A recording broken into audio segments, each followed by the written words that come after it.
કાળઝાળ ગરમીએ આ વખતે ન માત્ર ભારતમાં કાળો કેર વર્તાવ્યો છે, પરંતુ સમગ્ર વિશ્વમાં પણ કોહરામ મચાવ્યો છે। આ વખતે આકરી ગરમીને કારણે અનેક હાજીઓને પણ જીવ ગુમાવવાનો વારો આવ્યો છે।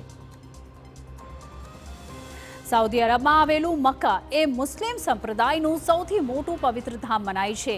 પ્રચલિત માન્યતા અનુસાર દરેક વયસ્ક મુસલમાન કે જે શારીરિક અને આર્થિક રૂપે સક્ષમ છે તેણે તેના જીવનમાં એકવાર તો હજની યાત્રા કરવી જ જોઈએ, અને એ જ કારણ છે કે સમગ્ર વિશ્વમાંથી મુસલમાનો મોટી સંખ્યામાં અહીં હજ યાત્રા કરવા માટે પહોંચે છે।